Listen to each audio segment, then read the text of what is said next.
Thank you, thank you. So I have got the first half of this evening's session, and I'm going to talk about the fun ways that we can support the learning of spelling, and then we'll pass over to my colleague Brenda to talk about times tables. I'm very, very grateful to have a lot of you here this evening, because I know you are parents, I know you are teachers and other practitioners who are managing enormous demands on yourselves at the moment. So it's lovely to have you here to watch and to share and to hopefully get some tips and strategies to support young people with spellings and times tables. So the aims of my part of this session, which will be about 20 minutes or so, is to help us to understand why spellings can be hard for those with and without dyslexia to learn. They're hard to learn, and there are reasons for it. How we can tackle that by making spelling more fun. Techniques to help with the plethora of spelling rules that are out there. Approaches for tackling the spelling of different words. Okay, so words across the spectrum from, straightforward words to more complicated ones. And throughout, all of these strategies will be with the intention to aid memory, so they should support memory, because memory is one big issue in spelling. It's remembering information that's a problem. So hopefully you're going to leave this part of the session with lots of useful ideas and methods for how to support young people with spelling. So spelling is hard. It's hard.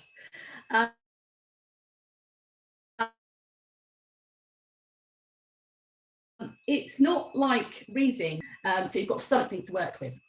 When you are doing spellings, when you're having to write, you're having to pull information from memory. There are different ways to write the same sound. So if you think of a word like rain, as in rainfall, the A sound in rain is AI. But if you think of a word like stay, the A sound in stay is AY. So that causes problems when we're trying to spell. Just to confuse things further, not all words are spelt like they sound. So if you think of a word like Wednesday or said, they aren't spelt the way you would sound them out. So we'll talk a little bit about the difference between words you can sound out and words you can't. There are lots of rules in spelling. There are lots and lots of rules in spelling. I know of at least 18 off the top of my head, and that's quite a lot.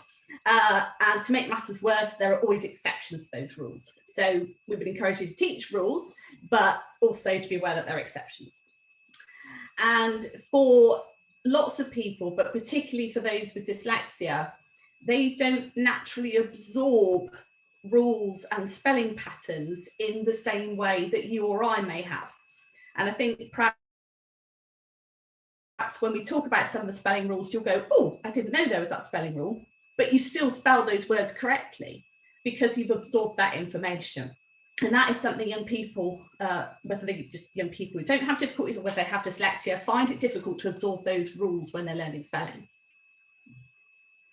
For those with dyslexia, it's particularly difficult because dyslexia impacts on these areas that are on the screen here.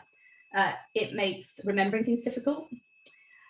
They struggle to use sounds. They might struggle to sound words out. They might struggle to put the sounds back together. And of course, that impacts greatly on spelling. They struggle to pull information forward. Okay, so pull forward those spellings. They might have a difficulty putting the letters in the correct order. And the difficulty with motor coordination can impact on spelling.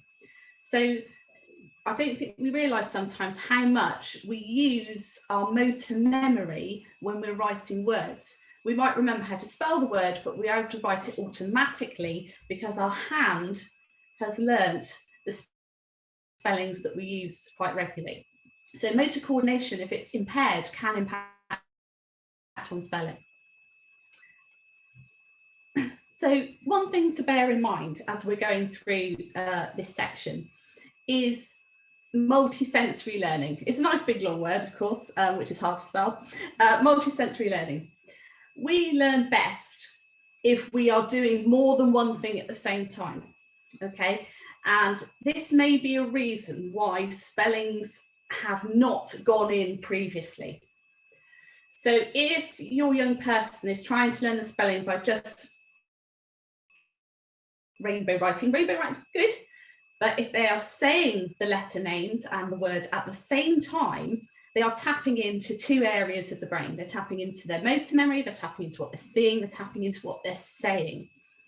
So whenever we're teaching anything, but spelling, you know, is one good example, we should be doing more than one thing at the same time, using more than one sense, as it were. So this is an example. You could trace letters, saying their sound or name as you're tracing them. You would use the sound if the word could be sounded out, and you would use the letter name if the word can't be sounded out. So if it was a word that was, I'm trying to think of a cat can be sounded out, k-at, okay? So pure sounds, not k-at, but k-at. They can be sounded out. But words like said, as we mentioned earlier, we would use the letter names because they can't be sounded out. So we'd trace the letters, say the sound or the name, practice writing the letters, and then try and write it from memory or write it with our eyes shut. So this is just an example of how you can teach using sort of seeing, saying, and doing. One thing you will notice, I think, as we go through the presentation is most of the strategies that we're going to talk about don't use these. These are scary, okay? For a young person who struggles with writing and spelling, these items are scary. And although we do have to use them and we do have to write things down, we want to make sure that they have confidence in doing so, you know, prior to that happening, okay? So the first step in being able to spell, if the word is spelt as it sounds, like the word cat and dog, if they can be sounded out, the first step is to say the word clearly. Until that young person can say the word clearly, they won't be able to spell it if it can be sounded out, okay? So it's, you know, it's about articulation, it's about saying things accurately. And we can make it fun. Of course we can. Of course we can. That's why we're here, to learn fun ways. Okay, so saying words clearly. Okay, robot voice. Okay, think back, if you're my age, to when we were younger, there was a robot on the telly. I think he was called Mickey. And he had a robotic voice. Okay, and you can act out being a robot with your young person and them saying the word accurately and clearly in a robot voice. You could get a lovely teddy bear. And I know that one of the programs that we use has a teddy bear called Fred that they use. So you could get their favourite teddy bear to say the word accurately. Or puppets would be a similar one. Or, you know, if they're a bit older and you want to use a bit of technology, you know, you could get them to record and listen to their own voice. Saying that word, okay? It's always a bit of fun. Some young people are very good at drama, at acting, at things like that, and would engage well with sort of, you know, doing a funny voice or pretending to be someone else or recording their own voice. So those are some of the ways that you can make saying words clearly more fun. The other way that you can use the pronunciation of words is for words that aren't spelt the way they sound. So if you think of the word Wednesday, I always remember how to spell Wednesday because in my head, I'm saying Wednesday. Okay, so you can use pronunciation as a way to deliberately highlight parts of the word verbally. So when you're speaking, highlighting those parts of the word. From there, we've then got to move those sounds to paper. So we can say it clearly and we need to get it onto paper. Now, this, of course, is for words, like we mentioned before, that can be sounded out, that do sound the way they're spoken. Cat, dog, and so on. But, you know, we can make this fun. So you can sound out a word. Well, you should be doing something else at the same time as you're sounding out the word, right? So if you're going at, why can't you be jumping across like sort of mats on the floor? Or you could get chalk and draw a hopscotch with the word in it and they could jump across the hopscotch. You could get a musical instrument, depending on how brave and how much of a headache you have. You could tap it out on a drum or a triangle or a tambourine. The syllables in the words or the letters in the word, okay? And you could cut the word up. You could break it up into parts. You could break it up into the start and the end. You could break it up into syllables, or you could break it up into the individual letters. Break it up, put it back together, okay? All hands on. But of course, what you should be doing at the same time is saying it. If you're jumping on a hopscotch, say the word, say the sounds, so that you're including this multisensory learning. You could use 3D letters. I looked on Amazon earlier, you can get 3D letters from $3.99, so they're not massively expensive. I'm not advertising Amazon at all, but you buy 3D letters and they're not expensive. And they can make words to 3D letters. Now, not one of these includes a pen or a pencil, okay? So we're kind of taking out that anxiety aspect that comes from having to write it down and making sure that it's secure first. One of the rules that you could teach while you're doing this is that every word has a vowel in it. So every word has a vowel in it, then Y is classed as a demi-vowel in words like my, and every syllable has a vowel in it. So every part of a word, like Wednesday, every part of that word has a syllable in it, has a vowel in it, sorry. So that is a rule you could teach while you're doing this. Okay, rules, they're online, they're all online, so look them up. We shouldn't teach them in isolation, we should be teaching them as part of these activities. But what happens then if we can't sound the word out? And there are lots of words in the English language where the word can't be sounded out, which however don't follow a pattern. So you could have words like coat, boat and float, which have the same letter pattern of an OA in the middle. You have words like step, stone and stair, which begin with ST, so there's a pattern there. Or you've got words like born, pork and sort, which have an OR in them, okay? So it's a really good idea to teach words in patterns of some description. It helps memory, of course. It helps memory, okay? So not learning a word, they're not seeing it as an isolated thing all its own, it's part of a group with others. And all these associations help their memory. And ways that we could teach this, sound pictures, I'll show you an example of that one in a moment. They could match beginning and ends, so as in should, would and could that we've got on the screen here. If you had O-U-L-D, then you could get them to, with 3D letters, you could get them to bring in the other 3D letters to see what words they could make with that, okay? Just as an aside, one way to remember how to spell should, would and could, the O-U-L-D, I've seen some practitioners use the phrase "oh, you lucky duck" to remember O-U-L-D. Oh, you lucky duck, O-U-L-D. Get up, get them out of their seat. You know, our young people, they might be into football, they might be gymnasts, you know, they like to be active a lot of the time. So if they are those active young people, let's get them up out of their seats, let's get them acting it out, let's get them singing it if that's what they love to do. Why can't they make up a song to help them spell something they find really tricky? I saw a lovely video once of a young man who did a rap, bless him, about would, should and could to help him to remember it. Okay, again, no pen. So here's an example of sound pictures, as I was mentioning earlier. So sound pictures are a way of putting a pattern of words together with a visual representation of that pattern.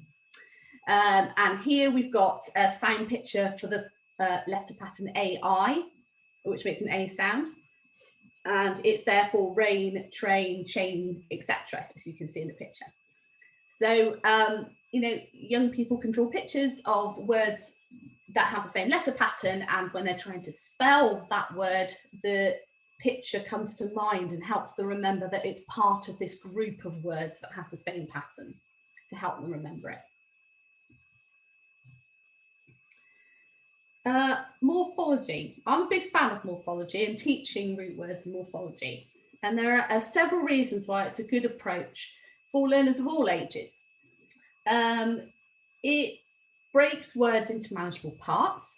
Okay, so what we mean here is, as in the example here, we've got the word clean, right? So if we teach our young person how to spell clean, and they can spell clean securely, it's much easier for them then to go on and spell words, of which there are lots, that have the base or the root of the word clean in them, such as cleaning, cleaner, cleans, cleanse, unclean. There are lots of words you can make from this one base. And when they've got that base secure, like the word clean, if they can spell clean, it's much, much easier for them to just build that word up and be able to spell longer words, more complicated words, multi-syllabic words, words with lots of syllables in them. And you know, this helps memory, okay? If you can spell clean and you've previously been taught how to add ER to word, then you can spell clean and cleaner. And you can definitely spell cleans. And if you've been taught ing, you can spell cleaning. You know, it just opens up these words so that you can spell a lot more of them without additional pressure on memory. The thing to bear in mind is to not let words be seen as isolated. Words aren't isolated, and the problem is that's how learners see it. So I'm keeping an eye on the time because I know I've got too long. They see them as isolated, and what we need to do is show them they're part of a bigger picture, and they can link, and they aren't scary. So this builds confidence, and looking at the root word teaches them what the word means as well. So they know what clean means, and they know that ing makes it an action. So cleaning is the action of cleaning, of making something clean. Yeah. You could make it fun. You could get them to draw one of these lovely mind maps, or create a mind map. It's not, is it? It's a diagram. And they could do it on a computer, or they could do it on a big piece of paper on the wall. And you could have word competitions where you see how many words you can build from a certain point. Okay, so we can make it fun. Spelling rules. Okay, it is a good idea to teach spelling rules, but not to teach them in isolation, to teach them alongside some of these games. So spelling rules bring consistency, again, to what can seem like an inconsistent world. Okay, they bring some sort of regularity to it. And it gives young people word attack skills, ways to manage. And as we said before, dyslexic learners don't generally just pick this up. They may need to be taught it explicitly. And some of the ways that we can do this are games like Swat or Splat. Okay, so as an example, if you wanted to teach the spelling rule, this rule, that if a word has an O, A, or U, then it's a C at the beginning. So if you think of the word can, it's spelled C-A-N because it's an A after the C. But if there is an I or an E, there's a K that makes a K sound.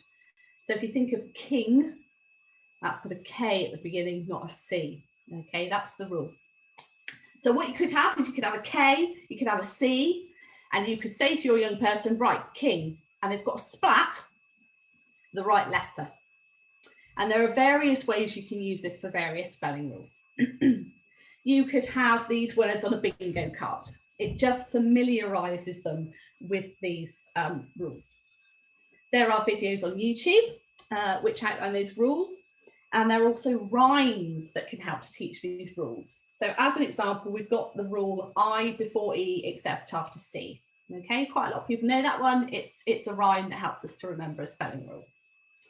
And we've also got actions. Okay, so W at the beginning of a word, as in worm, changes the sound of the O, or in warm, it changes the sound of the A. So W is a wicked letter. And what I used to do when I was in education and teaching was I used to dress up as a witch. I used to love it.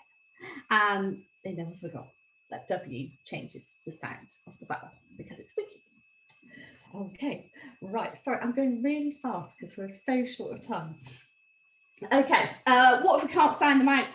There's something called mnemonics. Okay, great word because it's really hard to spell. Mnemonics, it's got a silent M of all things at the beginning. As an example, we've got this phrase, big elephants can always understand small elephants. And each letter at the beginning of those words spells out the word because. This is one that's commonly used. There are variations on it, but that's how we do it. The more humorous, the more ridiculous you make your mnemonic, the better. So any word that's really, really tricky, we could consider using a mnemonic. We can make those mnemonics animated and active. Some of my personal favourites. So in the word light, which is spelled L-I-G-H-T, what I tend to do is get up and switch off the light. And I say, I switch off the light as I go home tonight. I-G-H-T, I go home tonight. So they remember, if they take part, if they do the action, they get up, they switch off the light and they say, I switch off the light when I go home tonight, they remember. Another one they really, really love is the T-I-O-N, the shun sound. T-I-O-N, shun. And what I like to do with this one is to sort of sit them on a sofa or, you know, and in front of the telly and they go, turn it on now. And it's T-I-O-N, turn it on now. And they love it because they get to shout and they get to make a noise and they get to remember shun, T-I-O-N. Okay, I am running very, very short of time. So I'll just try and go through these very, very quickly. Draw around a word, it helps them to recognise which letters go up and which letters go down. Use 3D letters. Write in a tray, a medium of sand. Put some sand in a tray, put salt in a tray, put flour in a tray, put shaving foam in a tray. Get them to write in it. Make the spellings pictures, draw them to help them remember it. Look for words within the words. In the word said, we've got AID as in aid at the end. Will it help them to remember it? Get a washing up liquid bottle, put some water in it when it's empty, go outside and use it to write on the wall. Get them to write in the sky, on someone's back. Get someone to write on their own back so they can feel the word. Use colour to highlight difficult parts of words. Tap into the fact that your motor memory helps you to spell by writing the word however you're doing it, whether it's in the sky, on the table, on a bit of sandpaper for some feedback, on the carpet, or use flashcards with the words on that they revise regularly. I'm not going to go through the example because I want to give you some ideas of spellings, of games, sorry. Dominoes, matching games, splat and swap that we talked about earlier, and bingo can all help to learn spellings. Dice spelling is a good one. So this is where you allocate a way of learning the spelling for each number. So if they roll the dice and they get a 1, they might have to write it in colour. If they roll the dice and they get a 3, they might have to skywrite it. It's just a bit of a way of making it look like a game. There are lots of computer games and apps out there. Nessie is one that you might have to pay for. Call Scotland is a website that contains apps for learners with maths difficulties, literacy difficulties, speech and language difficulties. It's got apps that can help them, including spelling apps. And the 4 listed at the bottom there, education.com, Top Marks, Word Games and Spelling City, are all freely available online. I'm not recommending any of them. I think they're all very, very good. And last but not least, you could get them to create their own dictionary of words they struggle with. You could get subject glossaries from school so that they're learning the words that they will need to know at school. They could use a spell checker, or they could use speech software and voice recognition to help them as they get older. that was a bit of a whistle-stop tour. I do apologise. I'm sure there'll be some questions at the end that I would love to answer, and thank you for listening. I will now pass over to my lovely colleague Brenda to talk to you about times tables. Thank you very much.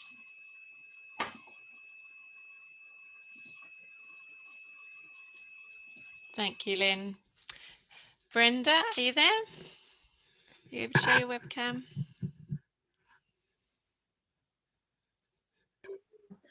Lovely. Now share my screen. Perfect. Thanks, Brenda. Yes, good evening. I'm Brenda Ferry. I work with the BDA and I am the course leader in the professional training for dyscalculia. And this afternoon, or this evening rather, we are going to be looking at how to help with multiplication tables. And we're going to be looking at why do children find learning multiplication tables difficult? Why do children with dyslexia find them particularly hard? And what can we do to help them? Then to start off with the problems of language, if you actually ask a child, what does a times table mean? They will invariably look at you completely blankly, because as adults, we grow up with tables, for instance, bus tables or other tables, but children are not necessarily used to being introduced to tables such as we would know if we were looking at a bus table. So they would associate a times table with a clock, obviously, because that's telling the time, and a table. So what we need to know is actually, if they don't understand what they're going to be learning, then they won't be able to learn it. So you have to be able to understand what the purpose of what you are learning is. And most children are taught to recite the times tables by rote, and they really don't understand what they are and what the purpose of what they're doing it is.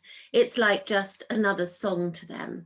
You know, the wheels of the bus go round and round or whatever, that at least has got some meaning because it's got some action. But 1 times 2 is 2, 2 times 2 is 4, 3 times 2 is 6, really doesn't have very much meaning at all. And children may not even have an idea of the values that are involved, because some of the times tables actually go up to quite big numbers, like for example, 64. And children always have to have a reference point to numbers. And as they grow older, they will develop good reference points, and they will know that that particular symbol or digit can represent that number. And the problem with numbers and symbols in maths, as opposed to spellings, although as you will have heard from Lynn's wonderful presentation, that even with the English language, that there are lots of different ways that a letter can be represented, and so that it makes a different sound, and if that sound is used in a word, it's a different meaning. But numbers, for a start, the digits in different places can mean different things. So the 2 in the ones column is worth 2, but if it's in the tens column, it's worth 20. And so children need to be able to match the idea of number to the symbols. Otherwise, these symbols are all unconnected and meaningless. There's also lots of different words and symbols for every single mathematical operation. And again, even the word operation that we use, that needs to be explained to children. Otherwise, they think you're going to go into hospital and have your appendix removed. So within the multiplication, you've got multiply, you've got times, you've got product, you've got lots of, you've got groups of, and you've got this cross sign, which to a lot of children means that you've got it wrong in the first place because it's not a tick. So what they need to really understand about times table or multiplication tables is that what we are talking about is groups of something. So here we've got a little picture of 2 groups of 2 teddies. So actually we can start to introduce the idea that that is 2 times 2, because it's 2 groups of 2 teddies. Here we've got 3 groups of 2 teddies. So we've got 6 teddies in total, and we go from the idea that that is a group of teddies, and therefore it is 3 times, or 3 groups of 2 teddies, which is going to give us 6 teddies, and they can count those teddies. And then we could also say to them, well, actually, if we have the teddies, we could have 2 groups of 3 teddies, and that's still 6 teddies, but instead of being in 3 groups of 2, they are now in 2 groups of 3. So they're beginning to get the idea that when you've got groups of different things, that you're beginning to make the numbers grow and get bigger. And they also need to know that divide is actually the inverse of multiply. So that when you're teaching multiplication and something is getting bigger, that likewise that big number can be shared back again into the group. So you've got your 6 teddies and you can put them into groups of 2. So you are sort of dividing them up, but if you took them out of their groups, you are multiplying them together and you've got 6 teddies back in a row again. So it's very important that when we teach multiply, that we teach the inverse of multiply, which is dividing. And so there's sharing. So again, lots of different words for dividing. We've got, sharing them out, dividing, division, and then that notation as well. So we've got share 6 teddies into 2 groups, and we get 3 teddies in each group. And so this is a sort of question that children start to encounter quite early on. If I had 4 groups of 3 sweets, how many sweets would I have altogether? And you might be tempted to say to them, well, use your times table. It's 4 times 3. But if that connection between what they are actually doing with a times table hasn't already been made, then they're not going to be able to make that connection very easily, because they haven't really understood the purpose of times tables. And the purpose of times table is to sort of be able to make that sort of question a little bit easier. And again, the inverse of it is, if I had 12 sweets and I share them between 4 friends, how many sweets would each friend get? So you can do all these sort of things with your children, just get lots of different counters, sweets, anything at all, and just put them on there and say, share those between 5 teddy bears, share them between 5 people, share them, put them into 5 different cups. And it doesn't matter, you don't necessarily have to count them out to be a proper number, because then they might be able to say to you, well, I've got 4 counters or 4 marbles in each of these cups, and then I've got 2 left over. So once again, they're starting to get the idea that there is remainders. What we need to do is introduce these ideas really very early on, so that when they do meet things like division by remainders in a formal sense, they're not scared by them, because they've already experienced them through dividing stuff up and putting them in boxes and sharing them all out, and then putting all back together again and counting them back again. So it's very important with maths is that we do go through the learning of maths, that we do go through these stages of conceptual understanding. And we aren't so good at that in this country. We used to be. And those of you whose children are in school doing Singapore maths has brought back this whole conceptual understanding, that it's not a procedure, that we're not told to,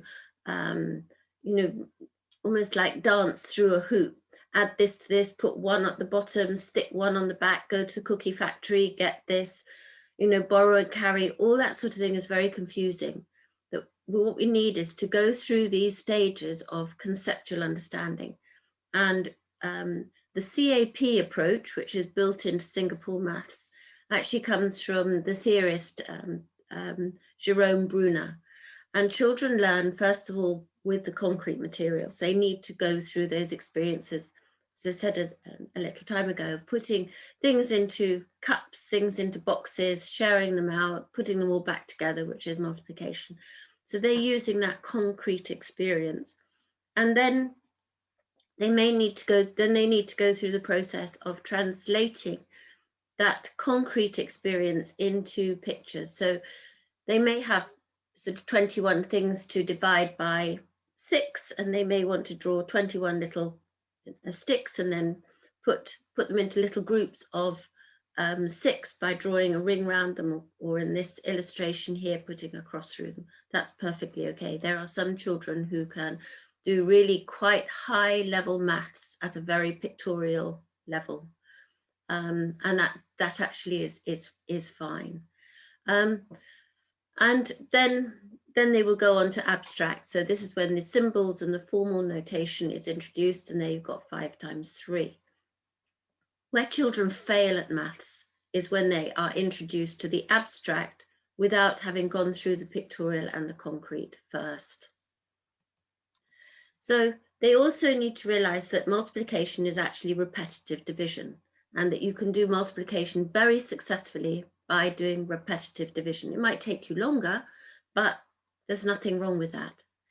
And when it's important, when you're doing multiplication tables with them, that you have the visual as well as just the auditory and reciting it. So if you put out counters like this and you're pointing to them, 1 group of 2 along the top line, 2 groups of 2, 3 groups of 2, 4 groups of 2. How many do I have? If I've got 1 group of 2, how many do I have? So 1 group of 2 is 2. 1 times 2 is 2. 2 groups of 2 is, how many do you see there? It's 4. So 2 times 2 is 4. Introducing that formal language on top of an understanding of the concept using less formal language. So you've got all those groups of 2, and on the right hand side of the screen you've now got 2 groups of 3. So again, 2 groups of 3, groups of 3. So 1 group of 3 is 3, 2 groups of 3 is 6, 3 groups of 3 is 9, 4 groups of 3 is 12. And then you can say 1 3 is 3, 2 3s are 6, because they are actually being able to see what that is and understand what that is. Dot patterns are incredibly important. And children who are introduced to dot patterns quite early on learn what we call flexibility of number. So for example, the dot pattern of 5 can be the dot pattern, within 5, you've got a 4 and a 1, or a 3 and a 2. And then you've got the doubles, like double 5 is 10. And dot patterns are a really, really building block of good maths, because it teaches this concept of flexibility of number. It can also be done with Numicon, and you can buy Numicon off eBay. And Numicon, the kids love this. Some of them get it in school. Even the older ones quite enjoy this. And it's being able to put shapes into shapes. So if you took the shape of an 8 Numicon, and you could sort of say, how many shapes of the 2 shape can you get inside the 8 shape? So immediately you've got 2, 4, 6, 8. They are learning the tables through being able to put these shapes into a bigger shape. How many shapes of the 5 can you get into the 10? So we've got 2 lots of 5. 2 times 5 is 10. And when they sort of get that concept of the times tables and groups of things, you can then start to break up times tables. So on the left-hand side of my screen, you've got 4 lots of 5, which is 20. But actually you could divide that group of 20 into 2 smaller groups, so that you could have 4 lots of 3, which is 12, and 4 lots of 2, which is 8. So 12 and 8 make 20. So you could have a big group, or you could have smaller groups that add up to the same number. And this is very important, because we'll see in a moment that actually you don't need to learn all your times tables. You can derive your times tables and the answers by breaking bigger numbers up into smaller groups. And we do this when we teach children to do maths with these concrete materials. Another of them is the Slavonic abacus. And there you can move the beads around so that you can have a row of 5 beads, which would all be the red ones, and you could have 6 rows of 5. How many is that? Or you could have 4 rows of 4, or 8 rows of 3. They're all beginning to learn their times table by seeing these patterns in these numbers. You can also use Cuisenaire rods. And the first thing that children need to learn with Cuisenaire rods is the colors. And then they can use a number track, and you can say to them, you know, what number of 8 3 rods will it come to? So they take the 8 rod and they put it into the numbers track, and they will end up at number 24. And then how many 3 rods will you get in the number of 24? So again, they're playing around with these manipulatives, and they can start to see that, you know, the number of rods. So 5 rods, if I give you five of the 5 rod, which is the yellow one, what number will you reach? And then you say, there's your target number of 30. I'm going to give you a 3 rod, which is a light green one. How many light green ones will you need in you know, to reach 30? So they're playing around with these, and then what happens is that they graduate back to using a number line, and they can start to break up numbers by doing like the bunny hops, so that if you've got a number line with 32 on it and you're going 5s into 32, well, you're dividing, you're making little jumps of 5. So you're jumping to 5, then you're jumping to 10, then you're jumping to 15, and each hop is 1. So it would be so many hops to get to that destination number. The other thing that's very important for them to learn is that this commutative property of numbers, and we do that again with Cuisenaire rods, that these 2 shapes have the same area. Because if you've got 3 lots of the 4 Cuisenaire rod, you've got a shape or an area of 12. And likewise, if you've got 4 lots of 3, you've got the shape of a 12. And so 3 times 4 is 12, and likewise 4 times 3 is 12. And you know, picking a number like 12, for example, and giving them a sheet of squared paper and saying, how many different shapes can you do to get 12?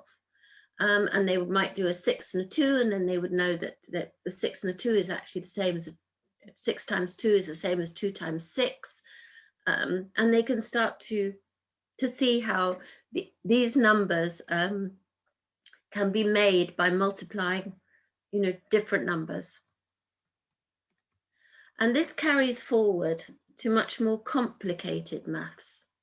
On the left-hand side, using Cuisenaire rods, we've got a sum that is 12 by 13. And so actually what you've got is a rod of 10 and a rod of 2, except it's going the other way. And then you've got 13 of them. And this can be then broken into areas where you've got a 10 by 10 area, a 2 by 10 area, a 3 by 10 area, and a 2 by 3 area. And that translates itself into the grid method of doing long multiplication, so that children can find those areas. So you've got the 10 and the 10, the 10 and the 2, the 10 and the 3 and the 6, and then you add those up, and it will give you your answer, which is so much easier for especially children with dyslexia, who are very visual learners, to understand and be able to do than doing the column method of multiplication, which relies on sequencing and memory. And you'll get children will go, well, I have been told to multiply the top by the bottom, so I'm going to multiply the 3 and the 2, that's going to give me 6, and then I'm going to try the 1 and the 1, and that's going to be 1, so my answer is 16. They don't fully understand that what you've got is you've got 13 lots of 12, or you've got 12 lots of 13. So diving into this column method of long multiplication, some children just never ever get it, and yet they do get the visual grid method And yes, it takes a little bit longer, but that's exactly why learners with dyslexia get extra time. And there's, you know, these methods of doing this are perfectly acceptable. In fact, we only need to know 27 of the 121 multiplication facts. We only need to know the 2 times table, the 3 times table, and the 5 times table, and we can make every single other table from those. So this is a beginning of a multiplication square, and this is what I do with all the children that I support, is that I teach them to do a multiplication table. Because actually, although, you know, in some schools they do times tables, oral times tables tests, when they stand all the children in the class and they throw some number at them, you know, 7 times 6. And if you get it right, you can sit down. And of course, all your dyslexic or children with maths difficulties or dyslexia are the ones that are all still standing, absolutely terrified. And maths anxiety is a real problem in this country. And a lot of it originates from practices like that, where children are put on the spot to come up with a instant times table number. And the stress comes in, they freeze and they can't do it. What they need to be able to do is to produce this. And, you know, when they get into GCSE, nobody's going to ask them to stand up and give a times table straight off the top of their head, but they are going to ask them to use times tables. So if they can do this, they get into the exam and they instantly, you know, while their nerves are calming down, they instantly do their times table grid, and it's there, so that after that they can just refer to it with every single other sum that they are required to do if it's a non-calculator paper. So they start off with the 2 times table, and you can do 2 by step counting. So 2, 4, 6, 8, 10. Then we do the 4 times table. The 4 times table is double the 2 times table. So they fill that in. So we can double 4, 8, we can double 6, 12, we can double 16, and 8, we can double 16, and so on. Then they do the 3 times table. And again, 3 times table is step counting. So I said to them, you know, you've got 3 little joints on your finger. You do 3, 6, 8, 9, fill in your 3 times table, and you do your 6 times table by doubling your 3 times table. So look, nearly the whole of the multiplication square is nearly filled in. Then 5 times table is very easy. That's one that you need to know. It's a pattern of 5s and 0s. And then 7 times table is actually the 2 times table plus the 10 times table. So they might need to block out the 3 and the 4 because that visually might get in the way, but otherwise they can add 2 times table, 5 times table, they get the 7 times table. The 8 times table can be done lots of different ways. You can double your 4 times table, you can have your 7 times table plus another 1 times table, or you can do your 10 times table less the 2 times table. 8 probably is the trickiest. 7 and 8 are the most tricky. 9 times table is quite straightforward because you go in this direction. You go 1, 2, 3, 4, 5, 6, 7, 8, 9 to the end of the boxes, and then you start going back the other way. 0, 1, 2, 3, 4, 5, 6, 7, 8. So you've got your 9 times table, and of course your 10 times table is all your numbers with zeros in it. Now, I've got 8-year-olds who can do this in about 6 minutes. And they are children who wouldn't be able to tell you what their times tables are and actually be able to recite their times table, but they can fill in a times table square. So after that, how do they use it? They've got this wonderful table of things, and I'm going to introduce you to this flexi table like this, because the purpose of that is that you go along the number. So if you've got 8 lots of 6 or 6 lots of 8, you go along 8 and you go 6 down, and then you fold it. So we've gone 6 along and 8. try and do this back to front, and you fold it, and it's the number in the corner. It's the number in the corner. Now, if they can't do that with a flexi table, they just do it with imagining that they're going down and they're going across, and it's in the corner there. Now, that is a times table, but they haven't been introduced to that immediately. They have learned how to build it up, how it's made, and it can therefore teach them not only how to do the times, but also the divide. So if you had 48 divided by 8, you would find 8, you would go up, so you would find 48, you would go up the column to find 8, and along the column to find 6. So 48 divided by 8 is 6, in the same way that 6 times 8 is 48. So this little flexi table, or making their own table, is absolutely invaluable, and that's what will solve the problems of multiplication tables. There's also, of course, the hand method with doing 9 times table. You put your hands out and you count along 1, 2, 3, or in this case, 1, 2, 3, 4, 5, 6, 7, 8, and you put it down and you count the tens on the one side of the finger that's in, and the units on the other side. And the children seem to come to that. They seem to get the hang of that too. So why do learners with dyslexia find it so difficult? They do have this problem with automatic recall.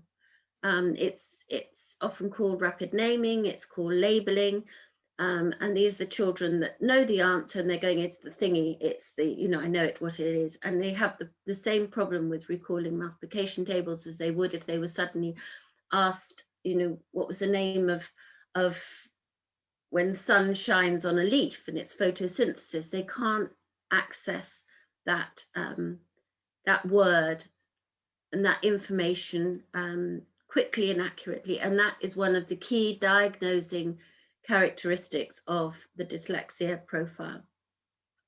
Then they've got processing speed, that everything takes longer for them to do. So again, if they're put on the spot with trying to recall a quick multiplication answer, they can't do it because they've just got slow processing. Then working memory is being able to hang on to, if you ask them the sum 5 times 6 or something, the working memory, they may have lost the 5 before they've got to the times 6, so that's another problem. Then they have sequencing issues, so learning to recite, a times table of 1 times 6 is 6, 2 times 6 is 12. It's not going to happen. It's just really, really, really hard for them to follow those sequences. And that's why also doing things like the column addition and some of the traditional methods of calculating are also very difficult because it's got the sequencing, and they need visual input. So there is no point in just reciting off a table without actually seeing that there are 4 groups of 3, 5 groups of 3, 6 groups of 3, 7 groups of 3, that there is that pattern. So what can we do to help? First of all, develop flexibility of number. Play sort of games with them. How many, with the numicons, for example, as I say, they are fantastic, and even for older children. So you give them a 9 and a 9 numicon, you say, how many different ways can you make this 9? So they might start off with 2 ways, they're having a 5 and a 4, and you say, well, how many 3 tiles can you get in this 9? And you play this game to see how many different ways you can make up a number. So that's the flexibility of number. And children who develop flexibility of number really do, it's one of those fundamental building blocks of being good at maths. Use lots of examples of multiplication in real life, like twice as much, double, 10 times as much. They're getting the bigger of what's getting, what's getting bigger. And also don't forget the inverse is halving. So making things, sort of smaller. And just talk about all this multiplication in real language, recipes that this is a recipe for 4 people. If we are going to make it for 6 people, we're going to need to make half as much again. So we're multiplying it, sort of by half, or doubling it so we've got to multiply it by 2. Or if we're going to have to make it 3 times bigger. So using that language in cooking, in space, in shape, in just all sorts of things, and teach the multiplication square. Doing the multiplication square can be quite fun, and it should be fun. So, let's do the first row, and then we'll do the second row. And if they get really good at it, they can start filling in that row, and then that row, and that row, and then that row. And actually, if they do that, in the end, they end up with 3 little numbers here that are not covered by all the other tables. And then they can look for patterns in them. They can color all the ones that are divided by 2. We do that with them. All the ones, and then they will see that the ones that are divided, or if they do 8, for example, they can then see that the 4 goes into all the numbers that the 8 goes into and the 2 goes into. And there are other little sort of activities like that they can do. Always use, as I say, if you're going to teach times tables and you're using step counting, you must use the concrete materials, because actually step counting on its own doesn't have a meaning. Going 2, 4, 6, 8, 10. So you just say to them, well, what's 6 lots of 2? Well, I don't know, because I only know how to do 2, 4, 6, 8, 10, 12, 14, 16, 18. They need to relate the fact that there are 8 groups of 2 that are making 16, not just 2, 4, 6, 8, 10, 12, 14, 16. They can do it on their fingers. 2, 4, 6, 8, 10, 12, 14, 16. Okay, so what's 6 lots of 2? They can do the step counting that way, but they need something visual. And we need to avoid maths anxiety.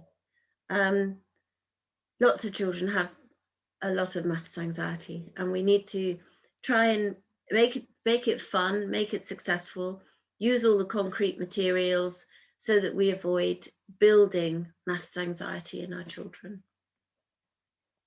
So thank you very much indeed. I'm afraid I haven't left you very much time for questions, but I'm sure that we'll eke out a few of them, and the rest of you can probably go off and have your supper, but we may be here a few minutes longer to take some questions. Thank you. Thank you, Brenda. Thank you so much. And Lynn, are you okay just to hang on for a little bit longer, because we've had some great questions coming in, so we could just do a few questions, squeeze a few in on the end, if if that's okay. Okay, just quickly then. So a question for you, Lynn. Amanda says, her son is 10. He seems to be able to learn spellings quite well from a list and passes his spelling test. But when he's free writing, it all goes out the window. Is that quite common? And is there a way that she can help him with that? Yeah, it is common. It is something we hear quite often. It's not an easy one to tackle. I'm not going to lie. There's a word that has been mentioned this evening, which is automaticity. And we really need to get young people to the stage where they have the ability to pull this information forward more easily. So he's learned it for a spelling test. He knows he's got to retain it, but when the spelling test is over, it has no meaning. So we've got to make it part of what he's confident and secure with. And the only way to do that is to keep focusing them on the spellings that are most appropriate for them at the time, whether it's the high frequency words when they're younger or subject words when they're older. Focus on those and make sure that they can use those words with confidence. It takes time. It does take time. But many primary schools use this thing where they get them to just write and they don't think about the spellings, which is quite good. But it's just a case of just getting those confidence and automaticity with their spelling to be able to use them across. Great, thanks, Lynn. A question for Brenda. Is it okay to learn multiplication tables and divisions at the same time? Kirsten says that her son finds it hard enough to learn just the multiplication. So would you suggest that they do it separately or at the same time? No, they need to be one part of the other. And so if they are putting things into a group, then they are putting them back together again. So the you know, so for example, if you have a group of, like what the example that I showed with the teddy bears, or counters or sweets or whatever it is, that it's putting those, you know, we're going to put these into 4 groups of 3. So that's 4 times 3, and that's the same as dividing, because the dividing is putting it in, and then the multiplying is bringing them all back together. So they are inverse operations.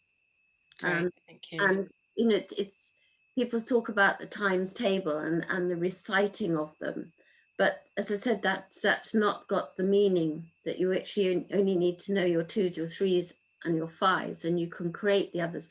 It's getting that concept that multiplying is lots of groups of things, and dividing is putting those a big number into groups. So they should be taught together. Brilliant. Yeah. Okay. So I have a question. So Lynn, you've mentioned about focusing on certain words, and actually one of your viewers have asked, how do you choose which words to focus on when the pace that they're given at school makes it impossible to keep up? This viewer's son is in year 6, but it takes ages for new words to be retained, so they don't know how to prioritize. Yeah, it's hopefully the school are not doing this 10 spellings a week. Hopefully they're reducing that to less. They do have what they call the 100 and 200 high frequency words when they are that age. And these are words that individuals will use most commonly in their everyday reading, writing, etc. So those tend to be the ones that we would focus on when they're that young. They're freely available online, this list of words, you know, it's not an educational secret or anything like that. But what I would say, because he struggles, is that to look at that list of words and start pulling out those patterns that we talked about, is to look at those words and see which ones we can group together, so that, as I said before, they're not isolated. We're not looking at it and saying, I'm having to learn that word on its own, then that word on its own. What I'm doing is I'm learning this pattern of words together to make it a little bit easier. And of course, to make links in the memory that those words have a similar pattern, so that we can then decide, well, if that word has an AI pattern, and that word I know is in this group, then this word has an AI pattern as well. Just makes it easier to learn a bigger group of words. Great, thanks, Lynn. Brenda, several people are asking us for you to repeat the 7 times table method you mentioned. If you could just quickly re-go over that, the method you talked about to try and remember the 7 times table. Did I mention the 7? The 7 times table is the 5 times table plus the 2 times table. So they normally know how, so tables can always be generated. And so if they know their 5 times table, it's the 5 times table plus the 2 times table. The 4 times table is double the 2 times table. The 8 times table is double the 4 times table. So they only really ever need to know the 2s, 3s, and 5s, and the rest can actually be synthesized from, you know, from those. So as I say, 7 times table is actually the it's the 5 and the 2, or it can even be the 8 minus 1. That's how they get them. And once they start seeing those patterns in numbers, then what happens is that they can deal with much greater numbers because they know how to break them all down. So if they've got to do sort of 30 times 6 or 37 times 6, then they're able to break those numbers down. You've got is 30 lots of 6 and 30 lots of 7, and they're breaking them down so that they learn how numbers fit together. Sorry, does that answer your question? Yeah, great. Thank you, Brenda. I think so. And some people are asking about, is it quite common for children to get numbers the wrong way around? So like 12 instead of 21 and vice versa? Yes, it is. Yes, it is, because they often write them back to front. But what they need to get out of that fairly quickly, because of course, unlike when you've got spellings, you can still interpret the word, even if it's spelt EA instead of AE, when you've got a number, they're very wrong. And so getting the place values, again, are very, very important. And when we teach those, we teach those with arrow cards, so that the arrow cards have the little arrow at the end and they're different colors, so that when you lay the numbers over them, you're getting that whole idea of place value. Brilliant, thank you. We'll always write things back to front. Yeah, no, I see it in my own children. I think we'll leave it there for now. I'll just finish off with Amy has just written to say her son is doing Stairway to Spelling at school, and they have been doing this at home as well, but they're finding that her son is finding it quite dull. So she said she will certainly start to use some of Lynn techniques. So thank you, and lots of thank yous. And everyone being really appreciating what you've been teaching tonight. Just to remind everybody, we have recorded it. We will be sending them. So if there's any things that you do need to revisit, then you'll be getting the link tomorrow. If you have any particular questions about your child, don't forget we do have a helpline. Just visit our website and you'll see all the details on there. And quite a few people are asking about our other webinars as well. So just to remind you that you can go onto the shop on our website and download them, or you can even go to the YouTube channel, the BDA YouTube channel, to find other webinars that we've done. And it's just to say, reminder to keep an eye on the website and social media. We are doing a whole series of these webinars. And just let me say thank you so much, Lynn and Brenda. It's been really brilliant tonight. So many messages of thanks we will forward on to you both. And thank you everybody for joining us. Thank you so much. Have a lovely evening, everybody. Take care. Thank you. Thank you. Bye. Bye. Bye.